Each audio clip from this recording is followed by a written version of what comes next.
Okey, pencarian kiblat. So kiblat bagi orang Islam bermula di Baitul Maqdis. Itu kiblat pertama, kiblat pertama. Okey. Jom kita tengok dia punya sejarah dia. Kalau tahun dia yang membangunkan Baitullah tu makna masjid Masjid Haram sekarang, Al-Masjid Haram, Kaabah kita tu adalah Nabi Ibrahim alaihissalam. Nabi Ibrahim itu tarikh dia 1800 tahun sebelum Masihi. Nabi Ibrahim ni 1800 tahun sebelum Masihi. Kita 2020, maknanya lebih kurang dekat 4000 tahun lah daripada kita. Itu Nabi Ibrahim. Okey. Yang bina masjid, yang membangunkan Masjid Al-Aqsa adalah Nabi Sulaiman. Nabi Sulaiman 950 tahun sebelum Masihi. Jadi maknanya ada perbezaan 950 tahun sebelum Masihi. Okey. Yang menariknya, Kaabah tu dia bukan segi empat sama tau, Kaabah tu. Kan? Dinding sebelah Rukun Yamani dan juga Hajar Aswad yang kita kalau nak mulakan tu kan, dengan dinding Hijri Ismail tu dia sama lebar. Kemudian yang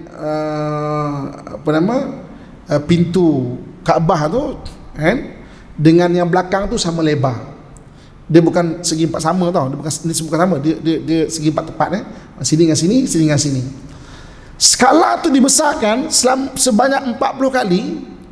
Itulah besar Masjid Aqsa.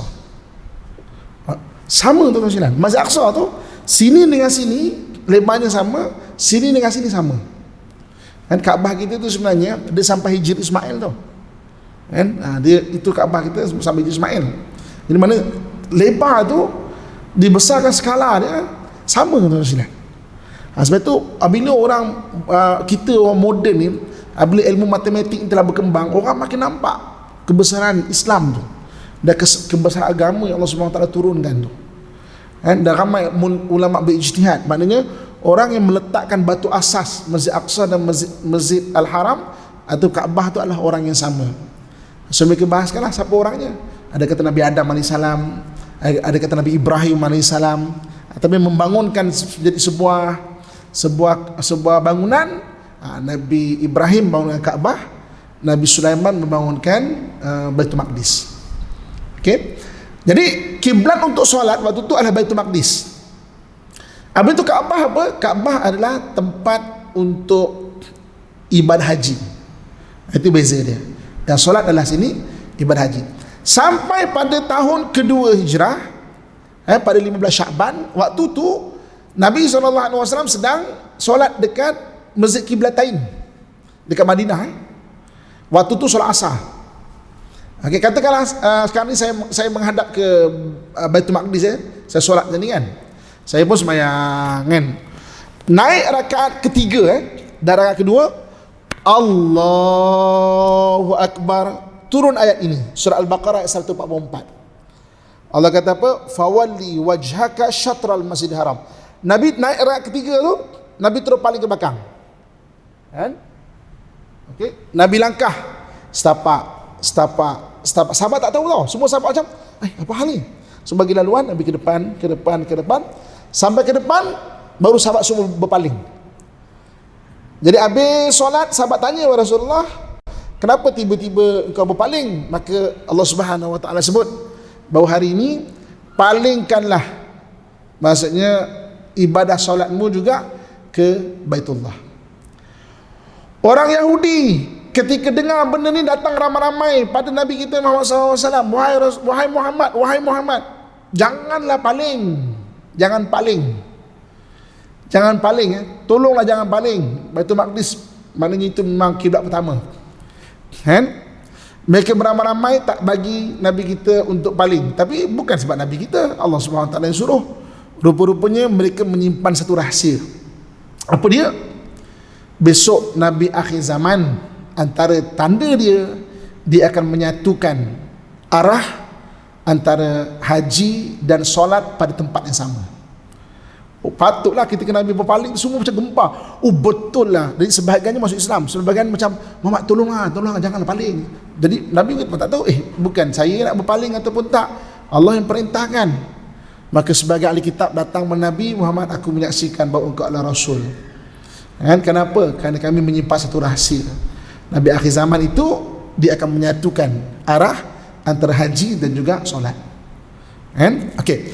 Jadi apabila bermulanya kiblat ni di situ, mana-mana orang Islam belum menghadap pada situ. So ilmu falak digunakan sekali lagi untuk mencari arah kiblat. Jadi antaranya adalah ini kalau cara nak cari matahari dengan melihat bayang matahari ya. Okey, kalau nak betul-betul tepat ya, setahun ada 2 waktu. Matahari betul-betul atas Kaabah waktu tu.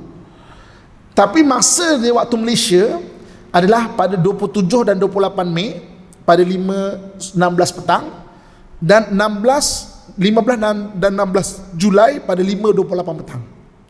Ini 2 tarikh. Kalau kita nak tahu kiblat kita, 2 benda ni, 2 tarikh ni, waktu-waktu kita petang, pacakkan matahari, pacakkan satu kayu, itu tepat betul-betul. Sebab mata tu matahari betul-betul atas Kaabah.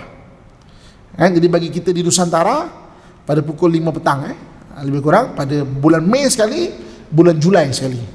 Kan pergerakan matahari itu kan dia tak sama kan. Jadi ada 2 masa. Ini kalau kita nak tengok betul tepat kan, melihat Kaabah kan.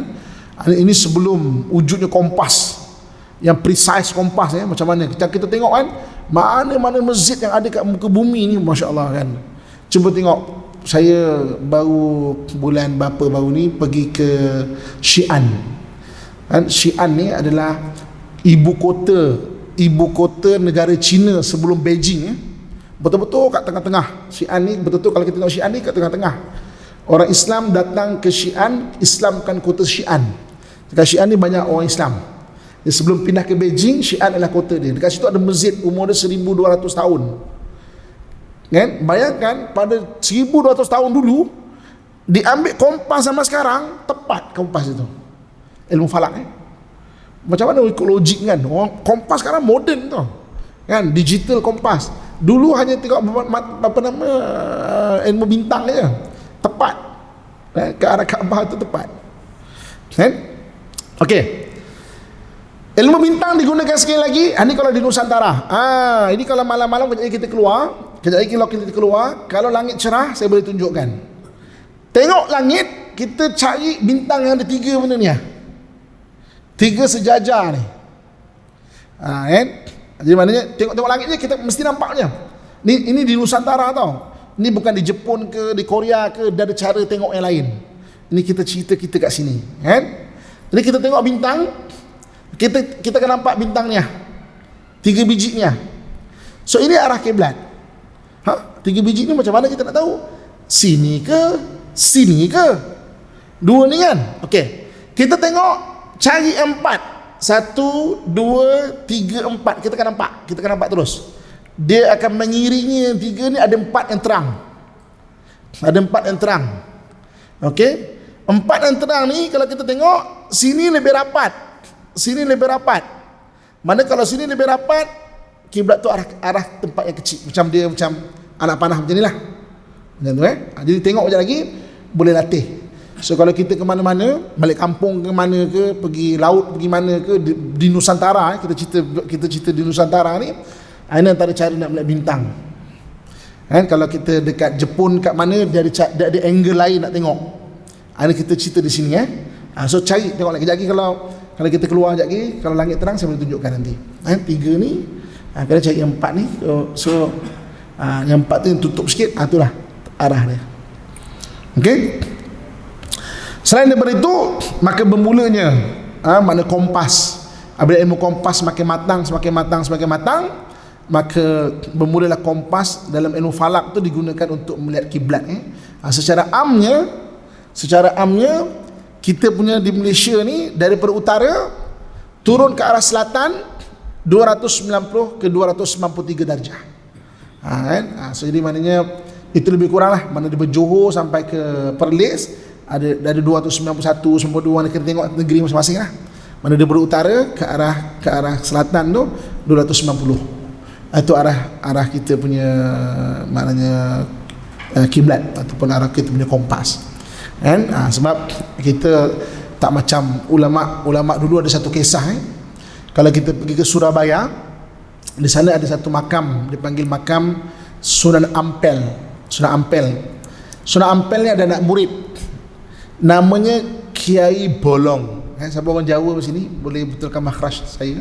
Kiai Bolong. Kiai Bolong ni maksudnya lubang. Okey, kenapa kiai ni digelar Kiai Bolong? Satu hari kiai ni buat masjid dan dia kata, mana arah kiblat ni kiai? Kiblat di sini. Jadi dia buat masjid lah. Apabila masjid telah terbina, ada orang cuba mempertikaikan. Ya, kiai ni kiblatnya betul ke sini kiai ni? Kan? Apa ya tu kiai, pak kiai? Apa betul? Apa tenan kau ya? Maknanya betul ke? Kiai itu orang bising. Satu hari kata, mai siapa tak percaya mai semua kumpul. Dia pergi dekat mihrab ni, dia buat satu lubang. Dia kata, cuba kau tengok, kau nampak tak tepat tak ke arah Kaabah? Orang tengok nampak Kaabah, tuan-tuan. Itu karamah para wali nampak. Dan sebab apa cerita ni boleh dinaratifkan? Sebab saksinya bukan seorang, berpuluh-puluh orang tengok. Ui, betul nampak Kaabah lah waktu tu itu karamah para wali dulu. Itu dia panggil Kiai Bolong. Nak tahu sejarah dia lebih, boleh Google. Sekarang kan dah banyak orang kongsikan. Jadi kita tahu sejarah lebih kurang Kiai Bolong. Menunjuk kiai yang buat lubang, ui nampak Kaabah betul. Bila zaman sekarang ni betul ke Kiai Bolong ni, orang tengok kompas betul tepat ke arah situ, ke arah Kaabah tu.